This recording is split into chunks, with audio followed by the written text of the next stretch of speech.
Oke, kita lanjut guys ya. Terima kasih buat kalian semua yang selalu setia nonton Damar Penjaga Tersembunyi. Setelah menyelesaikan perjalanan ke keluarga Sen, Damar kembali ke Jiangsen tanpa henti bergegas ke sekolah Suanyi. Terjun ke ruang penelitian dan mulai memperbaiki obat-obatan menggunakan bahan kuno yang diperoleh dari keluarga Sen. Bisu ini seminggu penuh. Selama seminggu Damar makan dan minum semua makanan di ruang penelitian.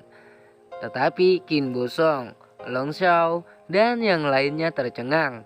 Dia seperti orang gila, kecuali untuk beberapa kebutuhan fisik dia tidak peduli tentang apapun dan mengabdikan dirinya untuk penelitian. Siang dan malam bahkan tidak tidur. Akhirnya pada pagi hari ketujuh, sudah selesai, sudah selesai. Damar dengan mata merah berteriak dengan penuh semangat. Semua orang yang berbaring di meja tidur terkejut dan berdiri satu demi satu. Guru, ada apa? King Bosong buru-buru bertanya sambil menyesuaikan matanya. Mungkinkah penawarnya dikembangkan? Lau Shao bertanya dengan cemas. Itu benar, penawarnya telah dikembangkan.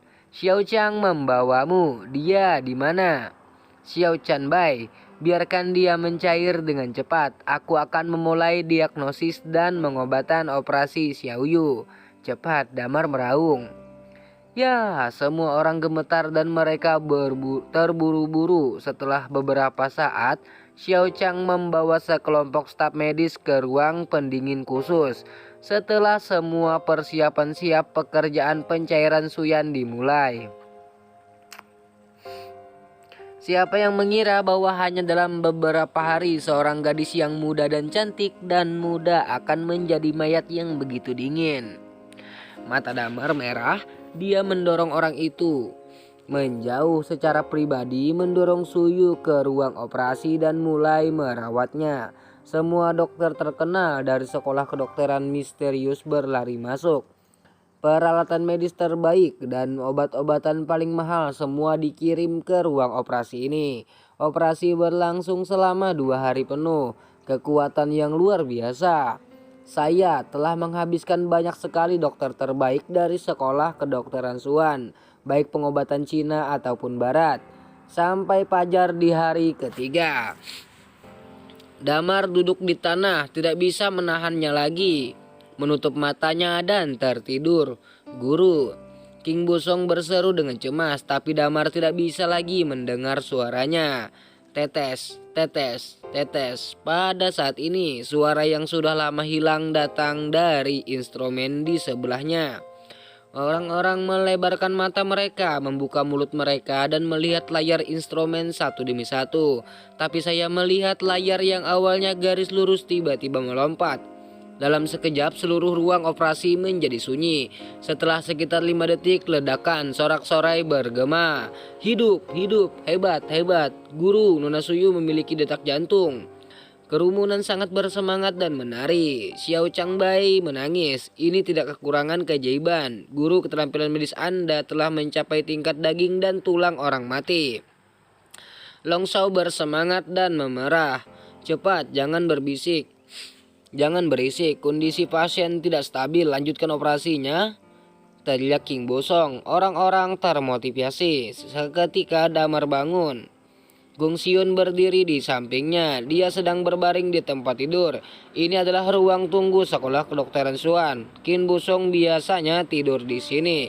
Damar merenggangkan pinggangnya. Aduh, kelewatan. Nah, Gong Xiun di sebelahnya buru-buru menyerahkan handuk. Damar, kamu sudah bangun. Bagus sekali. Gong Xiun berkata dengan gembira. Bagaimana operasinya? Damar bertanya menyeka wajahnya. Baiklah, Nona Suyu telah dipindahkan ke rumah sakit kota.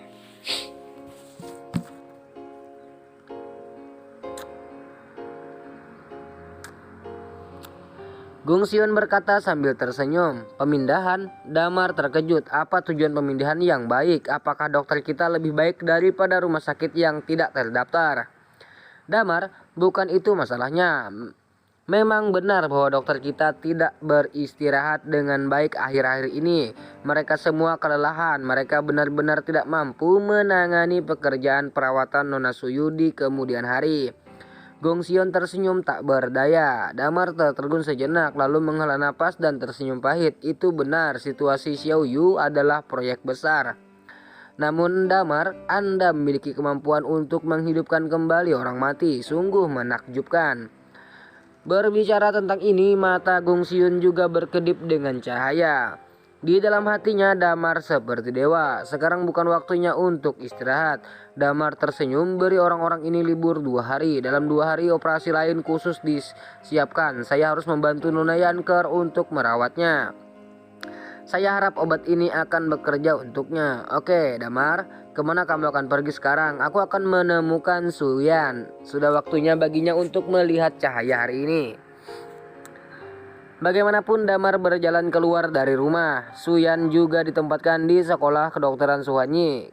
Karena kebutaan dia tinggal di kamar sepanjang waktu. Gong Sion merawatnya dan berbicara dengannya untuk sementara waktu. Tapi hari ini Gong Sion pergi pagi-pagi sekali, yang membuatnya merasa sangat kesepian. Dokter Lin, bisakah Anda benar-benar menyembuhkan mata saya? Suyan bergumam. Pertanyaan ini dia bertanya kepada Gong Sion lebih dari sekali dan jawaban yang diberikan oleh Gong Sion adalah setuju. Tapi dia masih tidak percaya meskipun dia tidak tahu apa racun di matanya. Keluarganya juga mengunjungi dokter terkenal tetapi tidak berhasil, terlebih lagi pengobatan Damar sudah lama tidak efektif. Mungkin hidup ini habiskan saja dalam kegelapan. Suyan tersenyum pahit, berbaring tak bergerak di tempat tidur. Jika kamu berpikir begitu, kamu salah. Sebuah suara tiba-tiba melayang ke telinganya. Damar, Suyan kehilangan suaranya. Bagaimana kamu datang? Aku akan merawat matamu. Kau merawat mataku? Suyan tertegun sejenak lalu menggelengkan kepalanya. Lupakan saja Damar, jangan buang energimu. Kamu bahkan tidak bisa mengetahui situasiku saat ini. Bagaimana kamu bisa merawat mataku? Selain itu aku tidak sembuh, kedua matanya akan sembuh. Suaranya lemah karena baru bangun. Suyan kesulitan bernapas saat ini. Damar tidak ingin menjelaskan terlalu banyak. Bolehkah aku mencobanya? Dia hanya bertanya. Suyan mengerutkan bibirnya dan berbisik, terserah kamu, percaya atau tidak. Suyan umumnya tidak akan menolak beberapa permintaan Damar yang tidak kasar.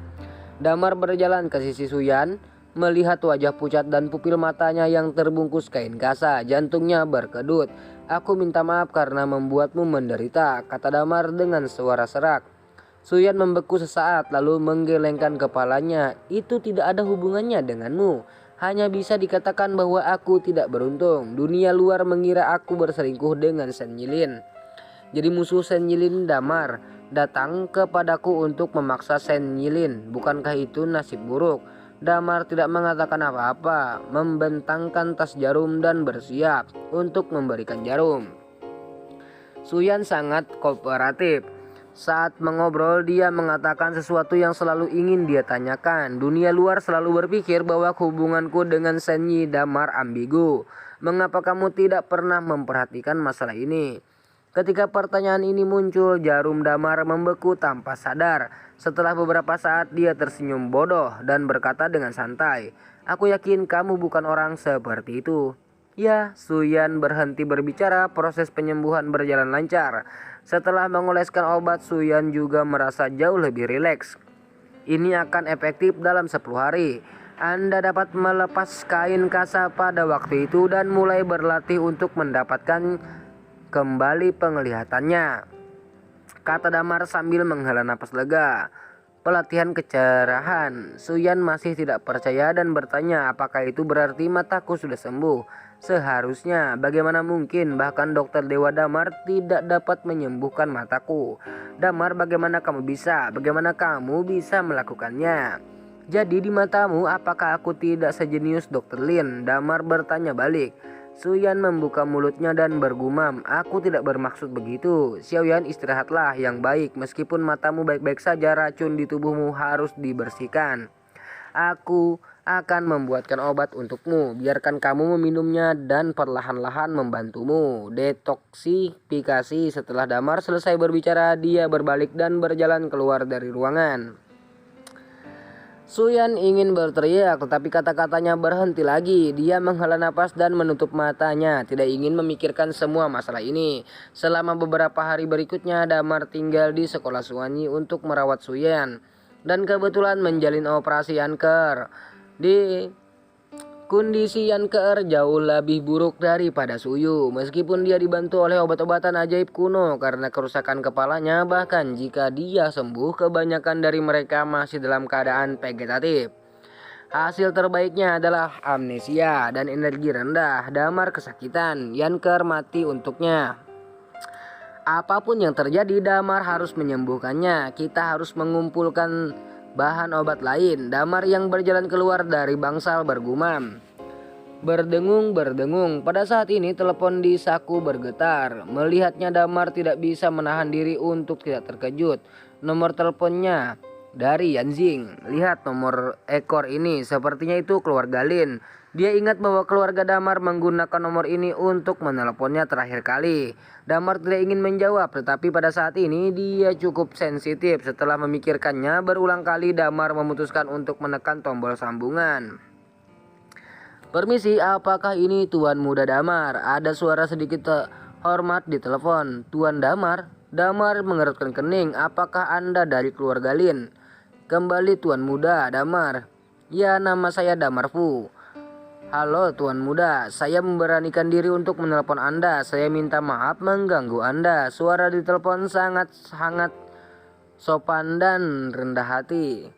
Ini membuat Damar sangat tercengang. Ini pertama kalinya aku mendengar seseorang dari keluarga Damar memanggilku Tuan Muda. Sejak aku lahir, keluarga Damar selalu memanggilku hanya dengan dua kata, Jalang. Hari ini matahari terbit dari barat, atau kamu mendatang baru apa? Damar bertanya dengan geli. Tuan Damar, Anda salah paham. Tetapi ayah Anda bersedia menerima Anda, kata Damar Pu. Di sana dengan hormat menerima. Damar membeku di tempat. Ya, terima. Mulai hari ini kamu adalah anggota keluarga Lin. Ayahmu mengakui statusmu dalam keluarga Lin. Secara alami kamu adalah Tuan Muda dari keluarga Damar, kami. Damar Pu tersenyum. Bagaimana ini? Damar tidak bisa mengerti. Dia selalu dianggap sebagai aib oleh ayahnya dan hambatan terbesar untuk promosinya. Mengapa ayahnya tiba-tiba menerimanya? Bisakah kamu memberitahuku kenapa? Damar menjadi tenang dan bertanya dengan ringan. Ini, aku tidak tahu. Mungkin ayah merindukan putranya. Damar Pu tersenyum. Hehehe, tapi anakku juga merindukan ibunya. Tanyakan padanya apakah dia punya ibu. Damar mencibir dan mengakhiri panggilan. Namun setelah beberapa saat panggilan Damar Pu masuk lagi. Damar tidak menjawab, tapi Damar Pu tidak bisa berhenti berkunjung. Damar ragu-ragu tapi akhirnya menekan tombol sambungan. Ada yang lain. Tuan jangan marah, sebenarnya Tuan tahu itu salah. Tidak Tuan, secara pribadi memerintahkan Damar Pu untuk datang ke Jiangsen dengan hadiah untuk belasungkawa kepada Anda. Tuan, Damar Pu terengah-engah. Belasungkawa untukku. Damar bahkan lebih terkejut, juga merasa ada sesuatu yang tidak beres. Baiklah, apakah keluarga Damar kehabisan napas? Tuan, di mana Anda? Saya sudah memasuki Jiangsen. Saya harus memberi Anda hadiah yang diberikan guru kepada Anda. Damar Pu tersenyum. Apakah kamu sudah sampai di Jiangsen? Wajah Damar menegang. Setelah berpikir lagi dan lagi, dia berkata dengan suara serak, aku di Yongherot. Aku akan segera ke sana. Setelah berbicara, Damar Pu meletakkan telepon untuk mengakhiri panggilan. Damar mengerutkan kening, ragu-ragu sejenak dan memutar nomor Sutian. Tidak lama Sutian berlari mendekat. Damar bawa beberapa orang ke Yongherot. Damar berkata dengan suara serak berbisik di telinganya. Sutian menganggukkan kepalanya dan berkata dengan percaya diri, jangan khawatir Damar, saya akrab dengan masalah ini dan itu ditanggung oleh saya. Setelah dia selesai berbicara, dia langsung pergi dari sekolah kedokteran Suwanyi. Pada saat yang sama, sebuah Linsian hitam diparkir di sisi jalan Yongyi. Kemudian seorang pria gemuk keluar dari mobil. Dia membuka Bagasi meletakkan banyak hadiah di sisi jalan dan kemudian mengambil ponselnya dan memutar nomor Damar. Namun setelah beberapa kali hanya ada satu suara di telepon. Pengguna yang Anda panggil tidak aktif. Ada apa? Pria gendut itu tercengang. Kenapa dimatikan? Fatih tetap tidak mau menyerah dan terus menekan nomor itu, tapi tetap tidak ada orang di sana. Pria gemuk itu sedang terburu-buru. Pada saat ini, sekelompok orang tiba-tiba berjalan menuju tempat ini dan berhenti di depan Fatih. Hei Fatih, apakah ini milikmu? Seseorang pria dengan bekas luka di wajahnya yang mengenakan kacamata hitam bertanya menunjuk ke hadiah di tanah. Ya, ada apa? Fatih sudah kesal dan dia berasal dari keluarga Damar di Yanjing. Jadi dia sama sekali tidak memandang rendah orang-orang Jiangsen dan pidatonya sangat lancang. Ini cukup sulit, gendut. Kamu menghalangi jalanmu. Pria dengan bekas luka itu mendengus dingin. Apakah jalanmu? Pria gemuk itu melirik telepon dengan aneh dan tersenyum. Ini sangat besar. Kamu tidak akan memutarnya. Berjalan-jalan. Niang Sivi, tidak ada seorang pun di Jiangsen yang berani membiarkan Lauzu pergi. Dan kamu, siapa kamu beraninya kamu berbicara dengan Lauzu dengan nada seperti itu? Saudara-saudara, telepon aku, pukul aku, dia mencari untuk gigi di mana-mana. Berteriak pria dengan bekas luka itu. Sekelompok orang bergegas maju segera berhenti. Pria gendut itu berteriak dan berkata dengan tegas, sudah kubilang aku dari keluarga Yan Jinglin. Kamu bajingan, jangan datang untuk membunuhku. Aku akan membuatmu marah. Aku akan memberitahumu bahwa kamu tidak akan melihat matahari besok. Keluarga Yan Jinglin belum pernah mendengarnya. Apa? Luar biasa. Pria dengan bekas luka bersenandung dan bertanya. Itu adalah sesuatu yang kamu katak di dasar sumur, tidak bisa disentuh dalam hidupmu.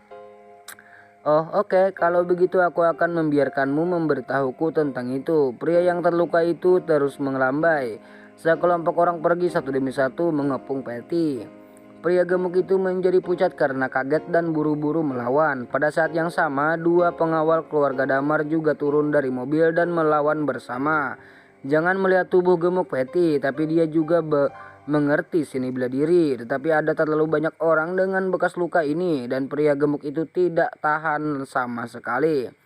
Dan dia langsung dipukuli dengan hidung biru dan wajah memar. Setelah beberapa saat, 3 anggota keluarga Damar sudah berbaring di tanah dan meratap. Sekarang kamu tahu betapa kuatnya aku, kan? Pria yang terluka itu mengambil rambut pria gemuk itu dan tertawa dengan arogan. Pria gemuk itu membuka mulutnya dan tidak berani berbicara. Anakmu menyinggung Lauzu. Awalnya Lauzu ingin mencegahmu melihat bulan malam ini, tetapi Lauzu berhati lembut, jadi dia tidak akan membunuh mereka semua. Kamu harus memberi kompensasi kepada Lauzu untuk hal ini. Setelah berbicara, pria yang terluka itu melambaikan tangannya dan memerintahkan seseorang untuk mengambil barang-barang itu. Tidak, kembali. Segera kembalikan. Kamu tidak bisa mengambilnya. Pria gemuk itu berteriak, tapi itu tidak bisa menghentikan pria yang terluka itu. Setelah beberapa saat, pria yang terluka dan yang lainnya menghilang dari jalan. Hanya ada banyak penonton yang menonton dengan meriah di pinggir jalan. Damarpu, apa yang harus saya lakukan sekarang? Salah satu dari 2 pengawal itu bertanya, menyeka darah dari sudut mulut. Cepat dan bicara dengan keluarga di telepon, kata orang lain dengan baik. Pria gemuk itu buru-buru mengeluarkan ponselnya. Pada saat yang sama, di kedai teh beberapa jalan jauhnya, Damar sedang minum teh sambil melihat hadiah di depannya. Damar, kebanyakan dari mereka adalah batu giok terkenal, real estate, mobil sport untuk orang biasa. Ini adalah kekayaan tanpa akhir. Sutian menghitung dan berkata, mengakui identitasku tanpa alasan dan memberiku hal-hal ini. Keluarga Damar tidak pernah begitu baik padaku. Damar berpikir dalam hati. Damar, mungkinkah hati nurani ayahmu ketahuan? Sutian bertanya dengan hati-hati. Bagaimana mungkin? Demi karirnya dia lebih suka meninggalkan istri dan anak-anaknya. Bagaimana orang seperti itu bisa memiliki hati nurani? Terlebih lagi jika dia mengakui identitasku, itu hanya akan membuatnya terkenal di keluarga Lin. Bagaimana dia bisa bersedia? Dia masih memikirkannya. Suatu hari aku bisa menjadi kepala klan Lin. Damar mencibir. Sutian terdiam. Apakah barang-barang ini ada di dalam tas ini? Damar bertanya lagi. Ya, oh ya Damar, ada hal lain. Saya belum pernah melihatnya sebelumnya. Sepertinya semacam harta antik. Seperti yang dikatakan Sutian, dia membuka salah satu hadiah yang dibungkus oleh kotak kayu hitam dan meletakkannya di depan meja Damar. Segera setelah kotak itu dibuka, bau samar keluar darinya. Orang-orang di sekitar tidak bisa menahan dari untuk tidak menggigil. Mata Damar sedikit ketat dan dia mencondongkan tubuh lebih dekat untuk mengamati benda itu dengan hati-hati. Tapi masih ada batu hitam di dalamnya. Batu itu tidak besar, tetapi permukaannya gelap dengan garis dan garis, dan ada beberapa tahanan berbentuk aneh di atasnya. Meskipun sejauh Damar tidak terlalu bagus, dia telah membacanya. Bagaimana dia pernah melihat kata-kata berpola seperti itu? Damar, ada apa? Sutian bertanya dengan tidak jelas. Tidak tahu. Damar menggelengkan kepalanya. Tiba-tiba dia sepertinya menyadari sesuatu. Dia menatap sisi batu dan kemudian berbisik. Ambil, bawakan aku pisau. Ya, orang-orang di sebelahnya sibuk berlarian. Setelah beberapa saat Sutian menyerahkan pisau yang cerah. Damar meremas pisau dan dengan lembut mengores sisi batu. Tapi saya melihat pisau itu menggores lapisan zat hitam seperti minyak. Setelah mengikis bersih, jahitan halus muncul. Apa? Semua orang tercengang. Ini sebenarnya sebuah kotak. Sutian juga tercengang. Damar menikam pisau itu dalam celah dan kemudian memotong di sepanjang celah. Setelah membuat lingkaran, dia mengarahkan sedikit kekuatan dan menggunakan pisau untuk membuka kotak batu hitam itu. Klik, keripik keluar. Kotak batu terbuka. Orang-orang buru-buru mengarahkan pandangan mereka. Namun hanya dengan satu pandangan semua orang tercengang. Semua orang tercengang dan mata mereka melebar. Sutian tercengang. Bahkan Damar tidak bisa tetap tenang saat ini. Jantung semua orang berdetak kencang dan ada mereka semua dikejutkan oleh pemandangan di depan mereka. Tapi saya melihat ada mayat di dalam kotak batu hitam. Sisa-sisa bayi.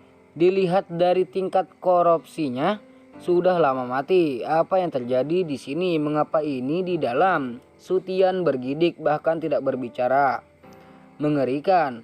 Orang-orang lainnya juga kembali sadar dan tidak berani melihat langsung. Damar mengerutkan kening dan wajahnya menegang. Dia melihatnya dengan hati-hati dan berkata dengan suara rendah, bayi ini adalah bayi prematur dan dari sudut pandang tingkat kerusakan itu seharusnya sudah mati selama beberapa dekade. Orang yang membuat kotak batu ini menyegelnya dengan yang kuno.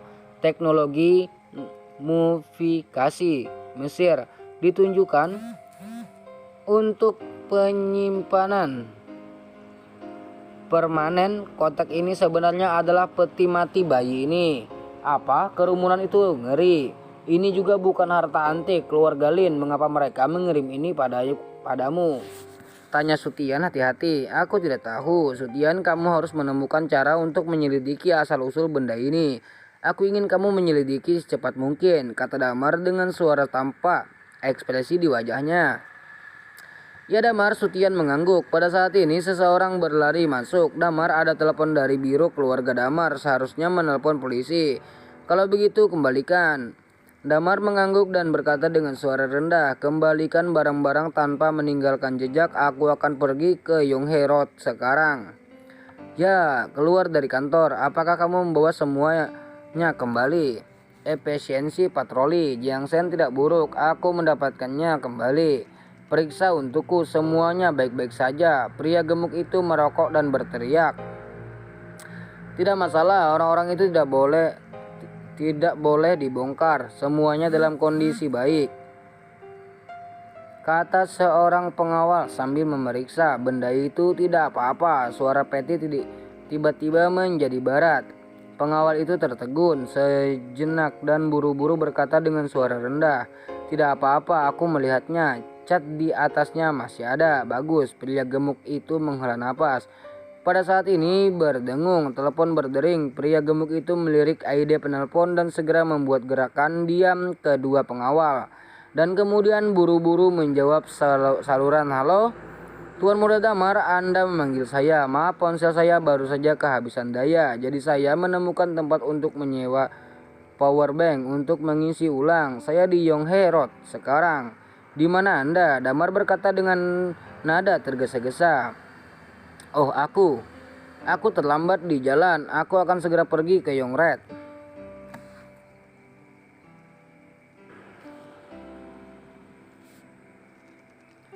Kata Patty buru-buru. "Itu dia, aku akan menunggumu di halte bus di Yongred." Bagus, Tuan Muda Damar, tunggu beberapa menit, aku akan segera ke sana," kata Patty cepat. Setelah menutup telepon, pria gemuk itu menjentikan tangannya. "Pergi, itu jangan mungkin untuk menerobos lampu merah." Dan dalam 5 menit segera bergegas ke Yongred untukku. Ya, beberapa orang masuk ke dalam mobil dan menjadi liar sepanjang jalan. Dalam waktu kurang dari 5 menit mereka bergegas ke Yongred.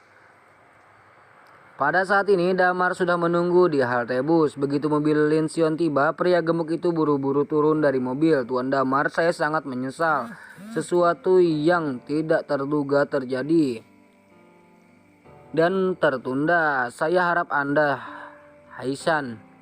Pria gemuk itu mengangguk dengan hormat. "Tidak apa-apa." Damar menyerahkan sebatang rokok. Pria gemuk itu mengambilnya dengan kedua tangan, melirik asapnya, dan ada sedikit rasa jijik di matanya. Dia belum pernah merokok seburuk itu dalam hidupnya. Tapi memikirkan situasi Damar saat ini, dia merasa lega. Tuan memberikan saya untuk membawakan Anda beberapa hadiah. Terimalah dengan senyuman." Pria gemuk itu tersenyum dan mengeluarkan hadiah satu persatu. "Apa ini? Jika itu berantakan, jangan berikan. Keluargaku kecil, jadi aku tidak bisa meletakkannya," kata Damar santai. "Hei Tuan Muda, jangan khawatir. Ada 2 rumah di sini yang Tuan pilihan untuk Anda secara pribadi. Mereka berada di pusat kota Jiangsan, jadi Anda tidak perlu khawatir tidak bisa meletakkannya," kata-kata Patty buru-buru. "Sungguh? Jadi apa ini?" "Oh, ini adalah beberapa harta dan barang antik Tuan Muda.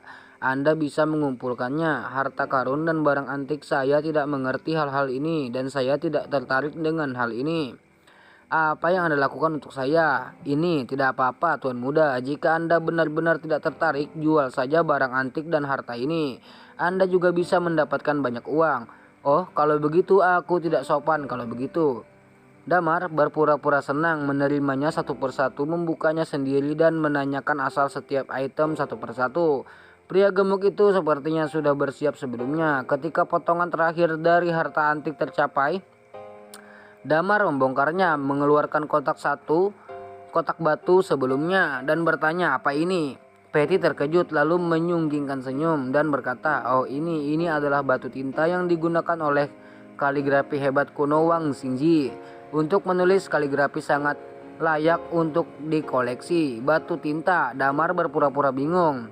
"Aku belum pernah melihat batu tinta sebesar itu sebelumnya." "Hei, hal-hal kuno berbeda dari yang modern kita." Patty tersenyum dan berkata, "Tuan Muda, terimalah. Besok Anda dapat menemukan seseorang untuk menilainya dan kemudian melelangnya. Anda pasti akan mendapatkan harga besar." "Benarkah?" Damar tampak penuh harap. "Tentu saja, aku berjanji," kata Patty buru-buru. "Tapi benda ini terlalu jelek. Aku tidak menyukainya." "Jangan." Damar pura-pura berpikir dan berkata. Begitu kata-kata ini keluar, wajah pria gemuk itu sangat berubah. "Ada apa denganmu? Kenapa tiba-tiba wajahmu jelek?" Damar berpura-pura penasaran dan menatap Patty, bertanya tanpa alasan. Pria gemuk itu bergidik, buru-buru meremas senyum dan berkata, Tidak, hanya sedikit lelah. Tidak apa-apa. Karena kamu lelah, maka kembali dan istirahatlah." "Kalau begitu, ambil hadiah ini," Tuan Patty berkata dengan tergesa-gesa dan mendorong batu tinta itu ke tangan Damar di sepanjang jalan. Damar melemparkan batu tinta itu kembali ke pelukan Patty dan berkata dengan acuh tak acuh, "Saya tidak terlalu menyukai benda ini. Anda dapat mengambilnya kembali dan Anda bisa menyimpan sisanya." "Ini, Tuan Muda, tidak, ini hadiah, ini sangat penting. Ini adalah hadiah yang guru secara pribadi pilih untuk Anda. Bagaimanapun, terimalah." Pria gemuk itu berkeringat di wajahnya cemas. "Apakah itu dia?" Damar mencibir dan melemparkan semuanya kembali. Rumah besar, mobil, dupa benar-benar menggoda. Saya ingin menerimanya, tetapi setelah memikirkannya, balas dendam ibu saya tampaknya lebih penting daripada ini. Jadi itu masih diperhitungkan. Ayolah, aku tidak menginginkan semua ini lagi. "Ah, ini," pria gemuk itu tampak panik dan buru-buru berkata, "Tuan Damar, bagaimana ini bisa dilakukan? Ini semua diberikan kepada Anda oleh keluarga Lin. Anda benar-benar tidak menginginkannya." "Tidak, ambil kembali," kata Damar. "Tuan, ini yang tuannya pilihkan untukmu sendiri. Itu karena dia membeli barang-barang ini. Jadi saya tidak menginginkannya. Terlebih lagi saya belum memaafkan keluarga Lin. Anda ingin saya kembali sekarang? Apakah mungkin? Menurut Anda siapa saya?" Damar tersenyum mencibir. Patty sedang terburu-buru dan ingin menyerang, tetapi dia menahannya tepat waktu. Anak terlantar bajingan belaka, pemborosan yang menjadi menantu orang lain. Dari mana modal untuk menawar? Ambillah hal-hal ini, makan dan minum seumur hidup. Beraninya bajingan ini menolak. Jika pria gemuk itu tidak melihatnya dengan matanya sendiri, dia tidak akan percaya. "Tuan, jika Anda melakukan ini, tidak baik bagi saya untuk berurusan dengan Tuan. Itu urusanmu, itu tidak ada hubungannya denganku. Dengar, kembali dan segera beritahu keluarga Damar. Jika kamu ingin aku memaafkan keluarga Lin, biarkan keluarga Damar menyerahkan semua orang yang terlibat dalam pembunuhan ibuku. Dan biarkan orang itu secara pribadi pergi ke makam ibuku untuk bersujud untuk meminta maaf. Jadi mungkin aku bisa mempertimbangkan untuk memaafkanmu." Damar menyentuh dagunya dan berkata ringan, "Apa katamu?" Patty tidak bisa mempercayainya. Dia tidak bisa menahannya lagi. Nadanya kehilangan rasa hormat yang biasanya dikatakan. Dan dia berkata dengan suara rendah, "Tuan Muda, Damar, perintahmu terlalu banyak. Ayah mewakili dalam keluarga Damar. Kami, biarkan aku. Jika dia pergi bersujud pada ibumu, aku khawatir dia setuju. Dan keluarga Damar tidak akan setuju. Kalau begitu, keluarlah dari barang-barangmu." Damar tidak peduli dan suaranya menjadi kasar. "Anda," Patty gemetar dengan marah, menggertakkan giginya dan berkata, "Kamu tidak menyesalinya? Apakah kamu ingin aku mengulanginya?" Damar tanpa ekspresi. "Bagus, bagus. Karena itu masalahnya, maka saya tidak akan membujuk saya. Saya harap Tuan Muda Damar tidak akan memohon lagi." Patty mendengus dingin, memasukkan semua hadiah ke dalam mobil dan berjalan pergi. Damar dengan tenang melihat mobil itu pergi. Matanya terpaku. Dia telah menentukan bahwa langkah keluarga Damar bertujuan, tetapi tidak mungkin untuk mengetahui apa tujuan keluarga Lin. Berbicara secara logis, sampah Damar tidak berharga bagi keluarga Lin. Mengapa keluarga Damar tiba-tiba datang untuk menemukannya? Tuan Muda yang ditinggalkan. Damar bingung. Kembali di sekolah kedokteran Suan, Damar merebus beberapa obat penyejuk tubuh lagi untuk Suyan dan membaca buku di apotek. Sekitar beberapa jam kemudian, Sutian menelpon. "Damar, apakah kamu tahu apa itu?" "Aku sudah memeriksanya. Benda itu jauh lebih serius dari yang kita duga. Awalnya aku tidak memenuhi syarat untuk menanyakan hal ini. Tuan Yuan Xing lah yang menemukan informasi yang relevan untukku. Melalui kekuatan kultus Kaisar Timur, suara Sutian sangat kuat karena depresi." Ketika kata-kata ini keluar, Damar tidak bisa membantu tetapi terkejut. "Apa-apaan itu?" "Itu dikatakan sebagai persembahan, pengorbanan." "Ya, sepertinya itu adalah pengorbanan beberapa keluarga dan telah diabadikan oleh keluarga itu. Lalu mengapa keluarga Damar memberiku benda ini?" Damar bertanya dengan tidak jelas. "Itulah masalahnya," Sutian berkata dengan suara yang kental. "Menurut informasi yang diberikan sejauh ini, beberapa hari yang lalu seseorang dari keluarga Damar menyusup ke keluarga ini untuk mencurinya, dan mereka mencurinya sekarang. Keluarga ini telah datang ke pintu untuk menyelesaikan akun. Keluarga Damar tampaknya tidak mau mengambil tanggung jawab ini dan menolak untuk mengakui bahwa ada hal seperti itu. Jadi mereka menambahkan ini padaku dan memintaku untuk menjadi kambing hitam keluarga Damar mereka untuk menanggung kemarahan keluarga. Kan, suara Damar menjadi lebih dingin. Spekulasinya begitu. Aku benar-benar tidak merasa nyaman. Damar mengambil napas dalam-dalam dan berkata tanpa ekspresi. Lagi pula nama keluarga saya juga Lin. Mereka benar-benar dapat mengatakan bahwa saya mencuri barang ini.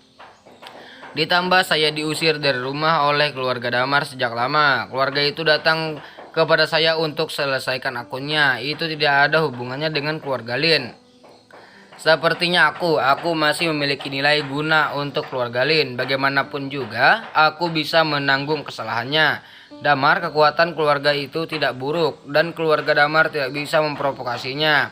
Kalau tidak, kita tidak akan membuat keputusan ini. Saya pikir kita perlu lebih memperhatikan masalah ini dan kita harus tarik garis yang jelas dengan keluarga Lin. Jika tidak, maka hanya akan menimbulkan masalah, kata Sutian dengan serius. Kamu benar, tetapi kamu tidak dapat menyalahkan keluarga Damar tanpa alasan. Masalah ini diserahkan kepada kamu untuk ditangani. Kamu harus memperhatikan, mulai sekarang setiap keluarga Damar memasuki Jiangsen harus diawasi dengan cermat olehku.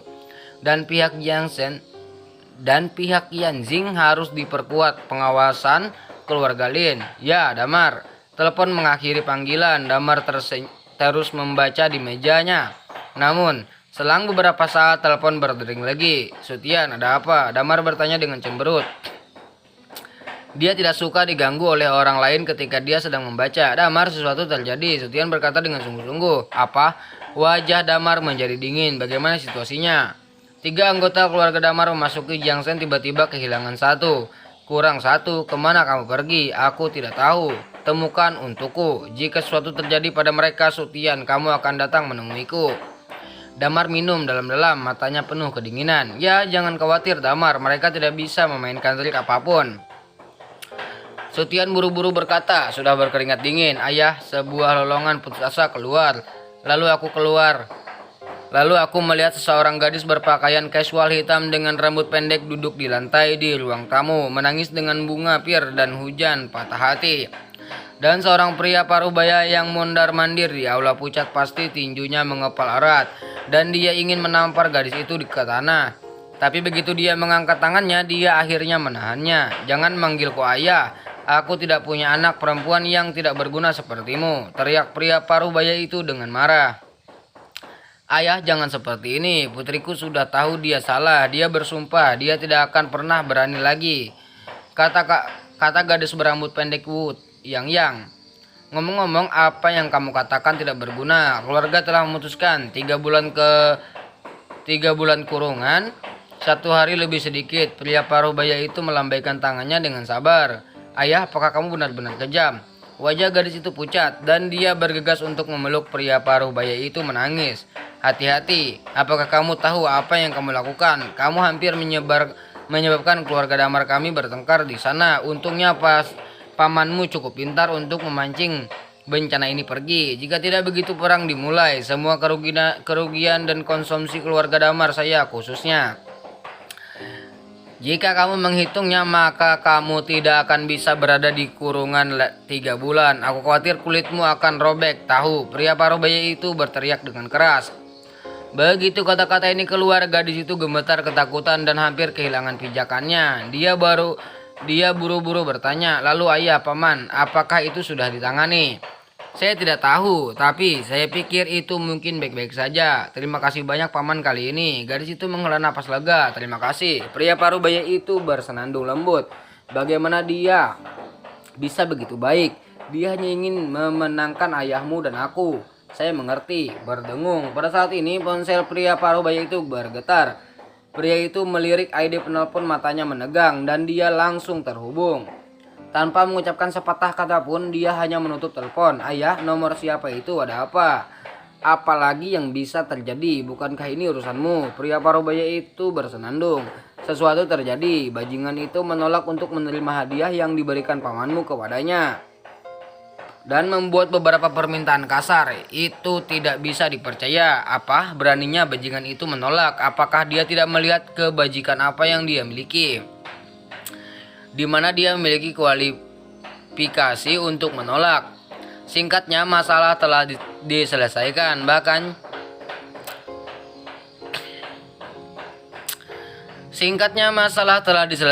Bahkan jika dia tidak menerimanya, keluarga Damar kami memiliki cara untuk membuatnya menerima. Sekarang hanya akan berpikir bahwa sampah yang mencuri peti mati bayi suci bukan kamu. Kamu sekarang aman, kata pria paruh baya itu dengan ringan. Terima kasih ayah. Gadis itu tersenyum tetapi berbisik lagi. Tapi ayah, kamu tidak bisa keluar untuk menari dan minum selama 3 bulan. Aku khawatir aku akan mati. Masih berpikir tentang menari dan minum keluar. Pria paruh baya itu menjadi liar di tempat. Melihat ini, gadis itu sangat ketakutan sehingga dia buru-buru melarikan diri dari ruang tamu. Jiangsan Damar menemukannya. Sutian secara pribadi pergi ke sekolah Suanyi untuk melapor ke Damar. Efisiensimu tampaknya agak lambat, kata Damar tanpa ekspresi. Damar, saya sangat menyesal. Pihak lain menggunakan teknik penyamaran dan kami tidak menyadarinya untuk sementara waktu. Sutian menghela napas tanpa daya. Transfigurasi. Damar tertegun. Kapan keluarga Damar tahu seni penyamaran? Saya tidak tahu. Ketika kami mencegat pria itu, dia memiliki topeng kulit manusia, tiruan di tangannya. Dia mengubah penampilannya. Kami tidak melacak keberadaan pria itu tepat waktu. Sutian menyerahkan kulit manusia itu topeng untuk Damar. Damar mengambilnya, mengamatinya dengan cermat, mengendusnya lagi dan segera mengerutkan kening. Masker kulit manusia ini baru dibuat. Sepertinya keluarga Damar siap untuk masalah ini. Bisakah keluarga Damar melakukan ini? Dari siapa mereka bersembunyi? Seharusnya tidak menghindariku dengan sengaja. Damar memikirkannya, alisnya berkedut. Dia bingung. Namun setelah sekitar 5 atau 6 menit, Damar tiba-tiba menyadari sesuatu. Mungkinkah untuk menghindari mata dan telinga orang-orang di sana? Apakah itu orang di sana di peti mati bayi suci? Sutian juga terkejut. Seharusnya jika seseorang dari keluarga Damar datang ke Jiangsen pasti akan menimbulkan kecurigaan. Tapi ada yang aneh di sini. Damar menyentuh dagunya dan berpikir, apa masalahnya? Sutian juga berpikir ke samping. Namun pada saat ini ponsel Damar tiba-tiba bergetar. Damar melirik ID penelpon. Wajahnya tiba-tiba berubah dan ekspresinya sangat pucat. Tidak baik, dia langsung kehilangan suaranya. Damar, ada apa? Sutian di sampingnya bertanya dengan heran.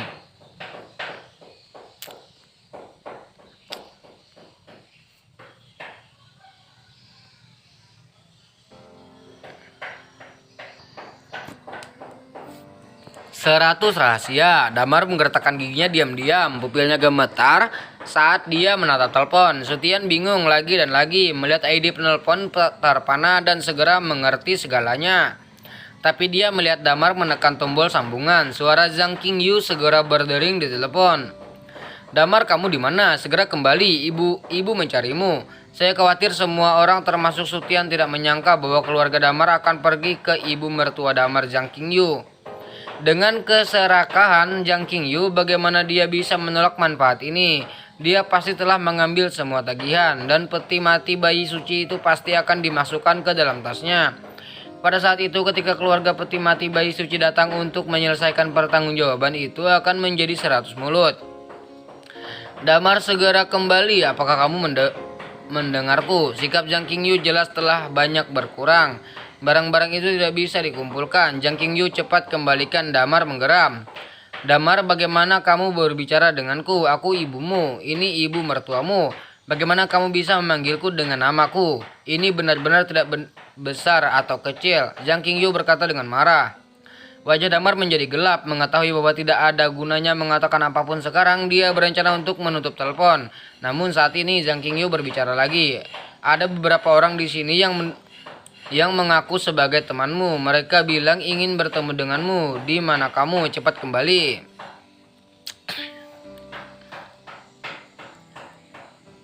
Teman, Damar tercengang. Sutian yang berada di sebelahnya tidak bisa menahan diri untuk tidak membeku. "Damar, mereka datang begitu cepat. Sepertinya kamu tidak bisa melarikan diri." Damar menghela napas dan berkata dengan ringan, "Aku akan pergi dan melihatnya." "Damar, biarkan saya minta seseorang mengikuti Anda." "Tidak, jika kamu pergi ke tempat ibu mertuaku, sebaiknya jangan terlalu pamer." Jika tidak mudah untuk mengungkapkan identitasmu yang tidak kondusif untuk rencanaku, aku akan melakukannya sendiri. Ini tidak apa-apa, Damar. Anda harus lebih hati-hati. Saya akan meminta seseorang di dekat Anda untuk membantu Anda. Jika terjadi kesalahan, saya akan membuat orang itu tidak dapat keluar dari Jiangsen. Jangan khawatir, Damar berkata dengan ringan, berjalan keluar dari ruangan, mengendarai Ferrari, dan melaju menuju komunitas tempat Zhang Qingyu tinggal. Rumah Zhang Qingyu sebelumnya dijual karena ingin mengobati penyakit Suyan. Ketika perusahaan Suyan membaik, dia memaksa Suyan memberikan sejumlah uang untuk membeli rumah di komunitas kelas atas di pusat kota. Zhang Qingyu hidup dengan sangat nyaman, tetapi hipoteknya masih ada pada Suyan. Sekarang Suyan sedang memulihkan diri dari cedera, dan tugas membayar hipotek setiap bulan juga dilakukan oleh Sugang. Karena itu, Sugang belum pulang kerja dan Zhang Qingyu sendirian di kamar. Saat ini Zhang Qingyu memerah dan gemetar karena kegembiraan. Matanya besar, pupil matanya bersinar menatap meja yang penuh dengan hadiah. Dia sedikit kewalahan. Zhang, apakah hadiah ini benar-benar diberikan kepada Anda oleh menantu Anda? Di sofa di seberang Zhang Qingyu, seorang pria paruh baya yang mengenakan jas hitam dan kacamata hitam bertanya sambil tersenyum. Ya, menantu laki-laki saya mengirim saya ke sini. Apakah ada masalah? Zhang Qingyu mengambil beberapa lisensi real estate di dalam tas meja dan berkata dengan sangat serius. Jadi bagaimana dengan benda ini? Apakah menantu juga memberikannya padamu? Pria itu mengambil sepotong batu tinta di atas meja dan bertanya dengan tenang. Zhang Qingyu merasa ada sesuatu yang salah, tetapi dia masih menggertakkan giginya dan berkata, "Ya, ada apa? Lagi pula siapa kamu? Mengapa kamu menanyakan pertanyaan-pertanyaan ini? Memberi saya berasal dari tempat yang tepat. Ya, Anda tidak ingin mengambilnya." Zhang, sejauh yang saya tahu menantu Anda hanyalah orang biasa tanpa keterampilan profesional dan tampak memiliki keterampilan. Hal-hal ini adalah hal-hal yang tidak dapat dia miliki dalam hidupnya. Mengapa dia memberikan Anda ini tanpa alasan? Apa yang ingin Anda katakan?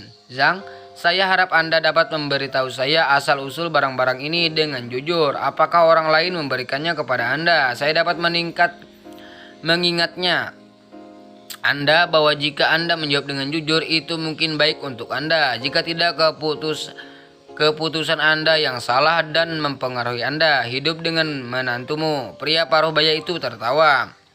Zhang Qingyu gugup dan bersikeras, menantu laki-laki saya memberikannya kepada saya. Ini bukan dari orang lain. Ini semua dari menantu saya. Saya katakan, jika Anda datang untuk melawan hal-hal ini, maka Anda menemukan orang yang salah. Tolong segera pergi. Secara alami barang-barang itu tidak diberikan oleh Damar sendiri, tapi itu juga diberikan oleh orang lain. Tapi Zhang Qingyu tidak akan mengakuinya, juga tidak berani mengakuinya. Dia takut ada yang tidak beres, bahwa orang ini ada di sini untuk mendapatkan barang-barang ini kembali. Jika itu masalahnya, maka baiklah, aku akan menunggu menantumu datang dan mengkonfirmasi dengan secara pribadi. Pria paruh baya itu mengangguk dalam diam. Jangan khawatir, menantu saya akan segera datang. Saya sudah memanggilnya, tetapi saya harus memberitahu Anda bahwa barang-barang ini sudah menjadi milik keluarga kami. Jadi jangan coba-coba mengambilnya. Haha, pria paruh baya itu tersenyum tanpa mengucapkan sepatah kata pun. Zhang Qingyu merasa ada yang tidak beres, melirik pria itu dan berkata, "Duduk dulu. Aku akan kembali ke toilet." Setelah selesai berbicara, Yi Gulu masuk ke kamar mandi dan buru-buru mengeluarkan ponselnya dan menelepon Sugang. Apa yang salah? Sugang yang sedang bekerja bertanya, "Kamu ada di mana? Unit di mana lagi aku bisa? Cepat, panggil seorang dengan cepat dan tunggu di bawah." Zhang Qingyu berkata dengan cemas dengan suara rendah. "Ada apa?" Sugang bingung. "Jangan khawatir tentang itu. Cepat panggil beberapa orang. Lalu bagaimana dengan kelasku? Masih ada kelas apa? Biarkan saya memberitahu Anda. Keluarga kami tidak akan khawatir tentang makanan dan pakaian di masa depan," kata Zhang Qingyu dengan penuh semangat. Sugang menjadi semakin bingung ketika dia mendengarkan. Tetapi di bawah desakan terus-menerus Zhang Qingyu, dia tidak punya pilihan selain menggigit peluru dan setuju. Zhang Qingyu berjalan keluar dari kamar mandi, tersenyum dan berkata, "Tuan, tunggu sebentar, saya akan membuatkan Anda secangkir teh." Tidak, saya pikir Damar akan segera datang. Pria itu tersenyum ringan. Zhang Qingyu terdiam. Ding dong, pada saat ini bel pintu berdering. Zhang Qingyu bergegas membuka pintu hanya untuk melihat Damar melangkah masuk. Menantu yang baik kamu di sini. Wajah Zhang Qingyu langsung tersenyum. Mata itu bahkan lebih bisa dicium daripada melihat Suyan. Damar sedikit mengenyit. Tapi dia tahu mengapa Zhang Qingyu melakukan ini. Dia tidak memperhatikan tetapi menatap pria yang duduk di sofa. Tuan, ini siapa kamu? Damar bertanya. Tidak masalah siapa namaku, yang penting kamu Damar kan? Pria itu bertanya sambil tersenyum. Mata Damar menyipit tapi dia tidak mengatakan sepatah kata pun. Tetapi Zhang Qingyu tidak sabar untuk berteriak. Itu benar, ini menantu saya Damar. Yang saya katakan hal-hal diberikan oleh menantu saya dan itu tidak ada hubungannya dengan Anda.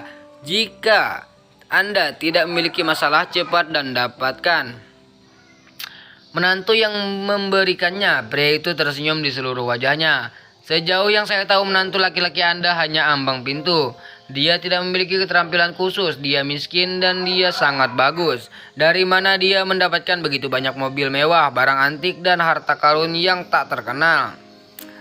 Nyonya, tidakkah Anda curiga? Mungkinkah barang-barang ini miliknya dan datang dari arah yang salah? Begitu kata-kata ini keluar, wajah Zhang Qingyu tertegun dan dia bersenandung lagi dan lagi.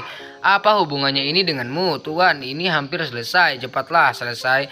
Selain itu, jika jalannya benar, patroli akan menanganinya. Kamu adalah patroli, benar kan? Kenapa kamu tidak pergi saja? Meskipun dia juga bingung, dia tidak lagi tertarik untuk bertanya. Bagaimanapun, hal-hal ini memang dikirimkan kepadanya atas nama Damar dan itu sudah cukup. Selebihnya, Zhang Qingyu tidak peduli. Miss Zhang, izinkan saya mengatakan yang sebenarnya. Hal-hal ini sebenarnya terkait dengan saya karena beberapa dari hal-hal ini milik keluarga kami. Pria itu menunjuk secara langsung. Apa yang kamu bicarakan, Kentut? Ini bukan milikmu. Berhentilah berbicara omong kosong di sini. Sudah kubilang ini diberikan kepadaku oleh menantuku. Itu tidak ada hubungannya denganmu.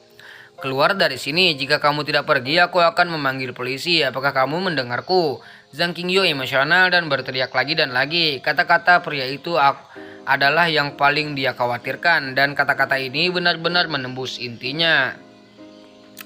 Dia tidak bisa menerimanya. Dia juga pecah sepenuhnya. Panggil polisi, menarik. Pria itu menyipitkan matanya dan langsung berdiri. Niat membunuh melintas ke dalam pupil matanya. Dia tidak ingin menunda lebih lama lagi. Sekarang Damar telah tiba. Dia harus membawa menantu kembali. Anda harus memberi keluarga akun. Namun pada saat ini Damar tiba-tiba berbisik. Tuan, bisakah kita berbicara sendiri? Kurasa tidak perlu bicara lagi. Pria itu mengangkat bahu. Percayalah, ini untuk kebaikanmu sendiri. Damar terlihat sangat serius. Pria itu meliriknya, berpikir sejenak dan kemudian tersenyum. Oke, bagaimanapun saya telah menemukan barang itu dan saya punya banyak waktu. Jadi saya akan mengobrol dengan Anda. Toh Anda tidak bisa melarikan diri. Setelah berbicara, pria itu berjalan ke balkon. Damar juga mengikuti dengan cermat. Damar, menantu yang baik, itu bukan miliknya kan? Kamu tidak boleh memberikannya padanya. Ini milik keluarga kita. Zhang Qingyu sangat gugup meraih lengan Damar dan berkata. Mata Damar menunjukkan rasa jijik dan dia menoleh dan berkata dengan dingin. Kamu berani menerima hal yang tidak diketahui semacam ini? Apakah kamu benar-benar sekarat? Saya tidak tahu dari mana Anda berasal. Zhang Qingyu tercengang. Orang yang mengirim barang-barang itu tidak mengatakan bahwa itu adalah barang Anda. Bagaimana Anda bisa menyebut saya tidak dikenal? Namun, Damar tidak repot-repot berbicara omong kosong dengannya lagi dan langsung pergi ke balkon. Damar, Zhang Qingyu berteriak beberapa kali, tetapi Damar mengabaikannya. Dia segera menggertakkan giginya. Orang ini, dia masih sangat bodoh tentang ukuran. Dia benar-benar melanggar hukum. Jangan pedulikan jika benda ini memasuki rumahku hari ini. Jangan pernah berpikir untuk mengeluarkannya.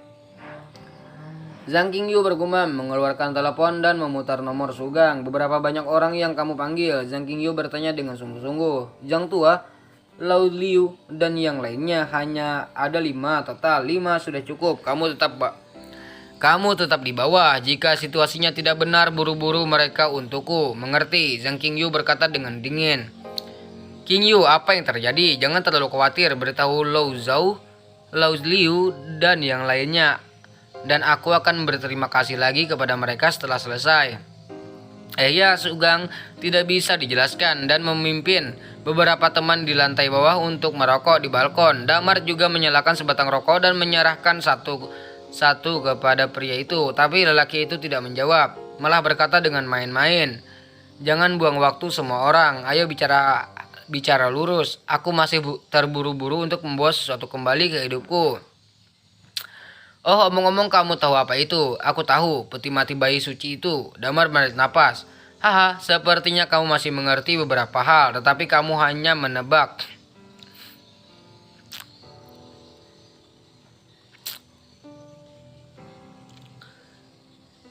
Aduh.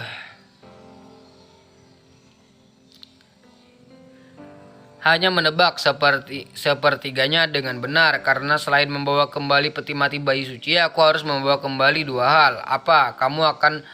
Kamu dan kepala wanita bodoh itu ada di dalam. Pria itu menunjuk ke kepalanya sendiri dan tersenyum.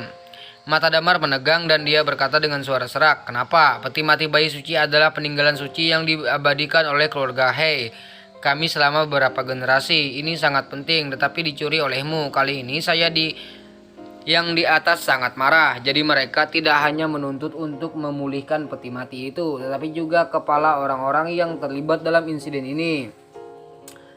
Personel terkait tidak ada yang bisa melarikan diri." Pria itu mengangkat bahu. "Peti mati ini tidak dicuri oleh saya, tetapi oleh keluarga Lin. Alasan mengapa mereka mengirimkan ke sini hanya untuk mengalihkan kebencian. Jika Anda benar-benar ingin bertanggung jawab, saya pikir Anda harus pergi ke Yan. Biarkan keluarga Yanjing Damar berbicara." Damar dengan tenang berkata, "Oh, itu hanya kata-kata sepihakmu. Bagaimana aku bisa mempercayainya? Belum lagi orang mendapatkan barang curian. Peti mati bayi suci ada di sini. Apa yang bisa kamu tolak?" Pria itu tertawa. "Jadi kamu bersedia dijadikan tombak? Apakah kamu bersedia dipermainkan oleh orang lain?" Damar bertanya balik. "Bukti apa yang Anda miliki untuk membuktikan bahwa apa yang Anda katakan itu benar?" tanya pria itu sambil menyipitkan mata. Damar terdiam. Setelah beberapa saat dia menggelengkan kepalanya. "Tidak, bukan itu." Pria itu tersenyum. Dan dia akan mengulurkan tangannya dan pergi ke leher Damar. Ini jelas dimaksudkan untuk memotong leher Damar dan kemudian kembali ke kamar untuk membunuh Jing Qiu. Namun saat dia mengulurkan tangannya, tangan lain menggenggam pergelangan tangannya dengan tepat. Itu adalah tangan Damar. Apa? Pria itu tercengang. Dia hampir tidak melihat ketika Damar meraih tangan ini.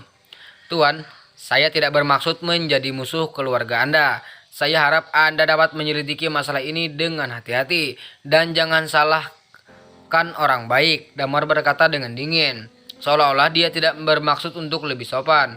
"Ketidakadilan.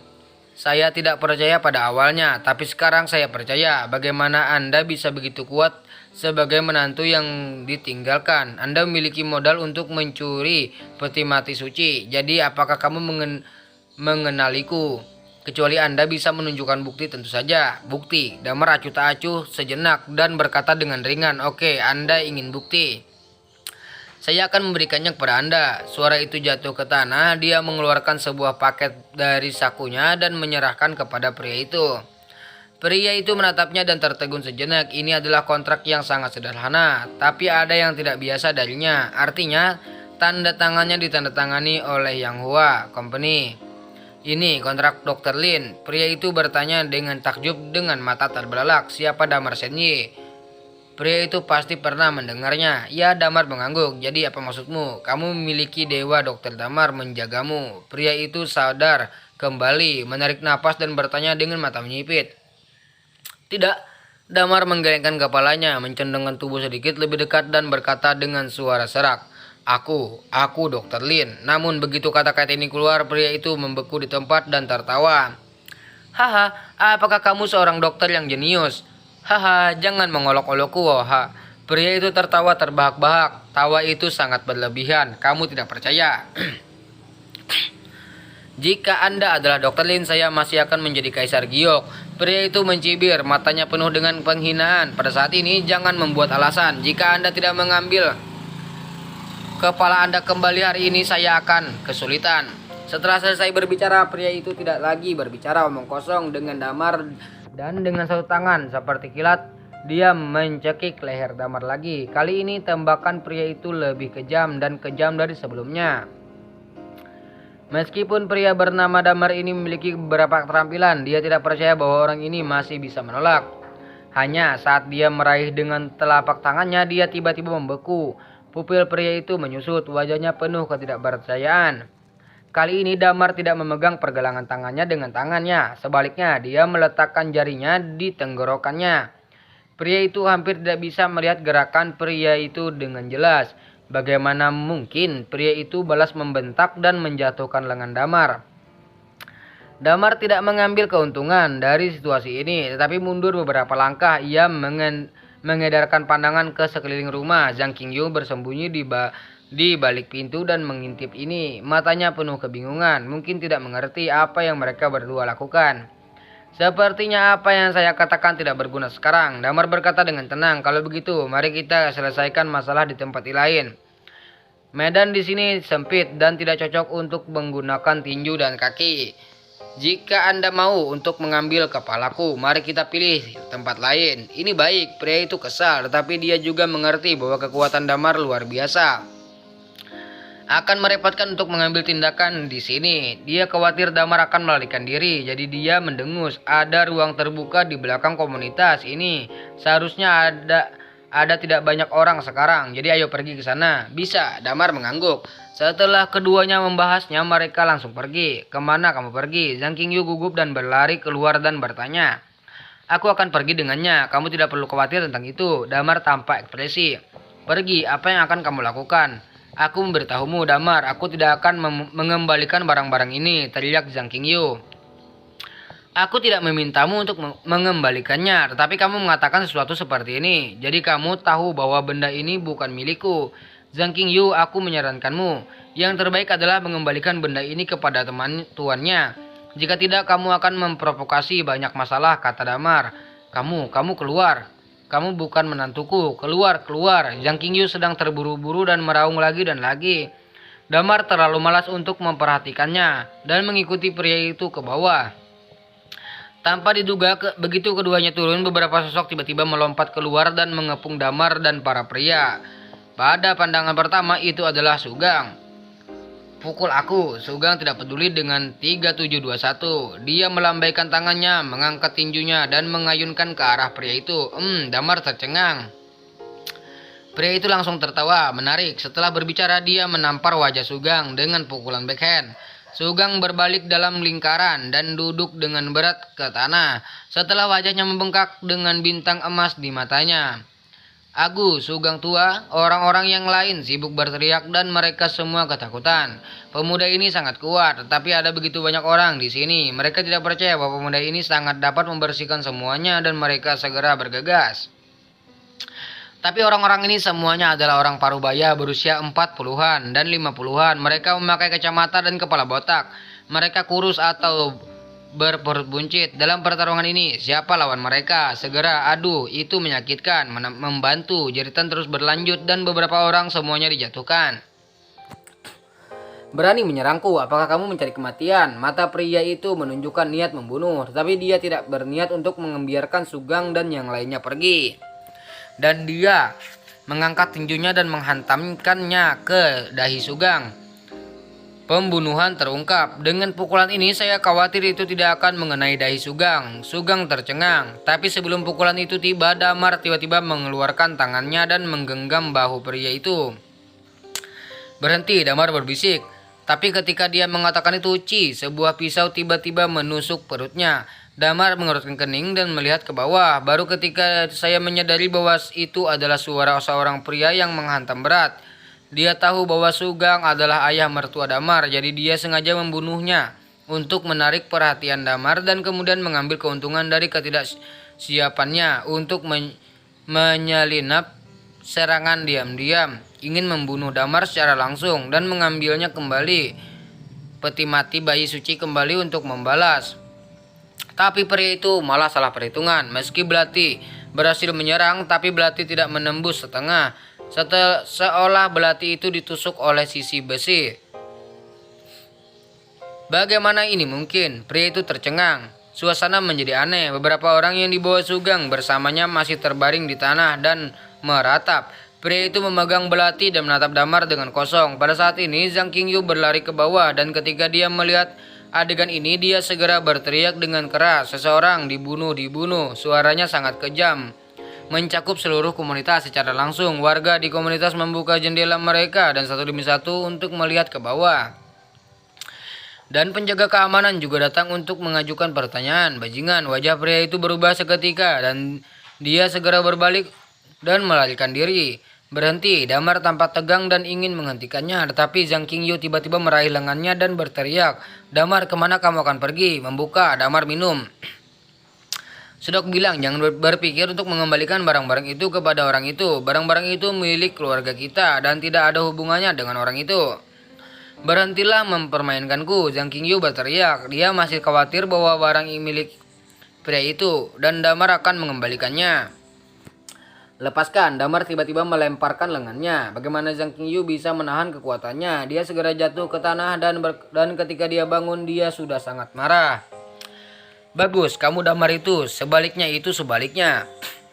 Beraninya kamu melakukan ini padaku. Apakah kamu akan memberontak? Zhang Qingyu mengutuk. Warga sekitar juga berkumpul. Kakak Zhang, ada apa? Siapa orang ini? Kenapa aku tidak melihatnya? Apakah Anda baik-baik saja, Saudari Zhang? Oh, Saudari Sugeng, ada apa dengannya wajah Anda? Apakah Anda ingin pergi ke rumah sakit? Tetangga mengobrol. Tidak lama kemudian Sugeng dan istrinya pindah ke komunitas, jadi semua orang tidak mengenal Damar. Tetapi melihat Zhang Qingyu di pinggulnya, dia berteriak secara terbuka. Semuanya lihatlah, semua orang, ini adalah menantu keluarga kami. Damar telah dipukuli oleh ribuan pisau. Orang ini melanggar hukum dan bahkan ibunya In Lau memukul. Ini benar-benar sialan, Dewi pembunuhnya. Ketika dia selesai, dia menangis. Jadi orang ini adalah menantu Suster Zhang. Seorang pria yang makan nasi lembut berani menjadi begitu sombong. Ini benar-benar melanggar hukum. Orang-orang di sekitar tiba-tiba menunjuk.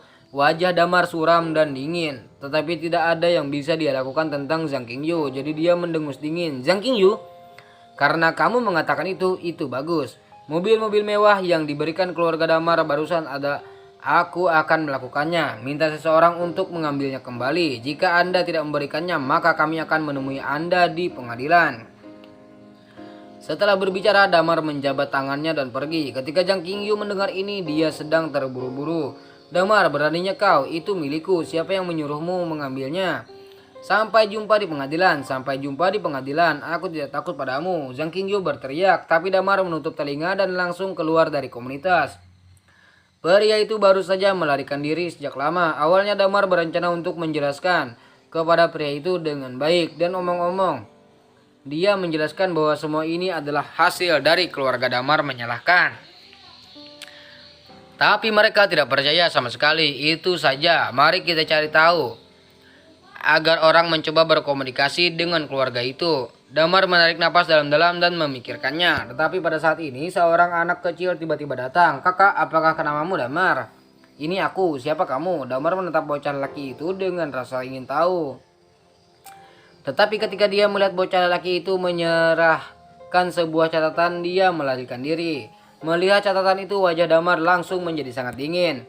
Catatan itu ditulis oleh pria itu. Damar, dalam 2 hari silahkan pergi ke aula klan Hei di kota Makau, kota Shangwan, untuk segera meminta maaf. Jika tidak, semua kerabat di sekitar Anda, termasuk Suyu, Su, Siang Kyung, Sugang, Subei, dan yang lainnya, biarkan semua kepala jatuh ke tanah dan kamu juga ditakdirkan. Kamu tidak ingin lebih banyak orang yang tidak bersalah mati, jadi datanglah menemuimu, pergi sesekali. Tulisan tangan rapi. Dapat dilihat bahwa pihak lain tidak panik sama sekali ketika dia meninggalkan catatan ini.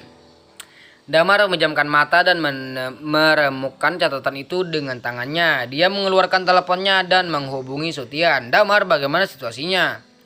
Sutian bertanya, sibuk di sana. Hal-hal mungkin tidak mudah ditangani seperti yang saya kira. Lalu apa yang harus saya lakukan? Sutian cukup cemas ketika Kita hanya bisa membuka dan mengobrol besok lusa. Panggil Sang Suangsing dan Chao Songyang untuk pergi ke kota Sangwan bersamaku. Berapa banyak orang yang harus saya bawa? 3 orang akan melakukannya. Oke, aku akan segera bersiap. Sutian segera pergi untuk bersiap. Adapun Damar, dia juga benar-benar marah. Dia berkendara langsung ke kantor pusat Xianghua. Pada saat yang sama, 3 orang berlutut di kantor. Ketiganya tidak lain adalah keluarga Damar telah pergi dan kembali. Di antara mereka adalah pria gemuk Damar Ipu. Ketika keluarga Damar mengetahui bahwa keluarga Hei telah mengirim seseorang ke Zhang Qingyu untuk mengambil peti mati bayi suci, mereka menyuruh Damar Fengji untuk kembali ke Jiangsen, menatap kepergian di sini untuk melihat apakah rencana keluarga Damar akan terungkap di sana. Tanpa diduga, ketika mereka kembali ke Jiangsen kali ini, mereka langsung ditangkap oleh Gong Xiun. Ledakan, pintu kantor ditendang terbuka. Damar yang penuh amarah melangkah masuk. Tuan Damar. Damar pun sangat gembira dan buru-buru berteriak, "Tuan Damar, selamatkan kami." "Tuan Damar, saya mendengar bahwa Anda memiliki hubungan yang baik dengan Damar. Tolong bantu kami untuk berbicara baik dengan Damar.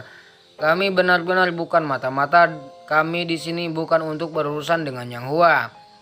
Tuan Muda Damar, tolong bantu kami dengan beberapa kata kebaikan." Ketiganya memohon, "Aku tidak bisa melakukan ini," kata Damar tanpa ekspresi. Damar pun tercengang. Kenapa? Alasannya sangat sederhana. Bagaimana aku bisa mohon pada diriku sendiri?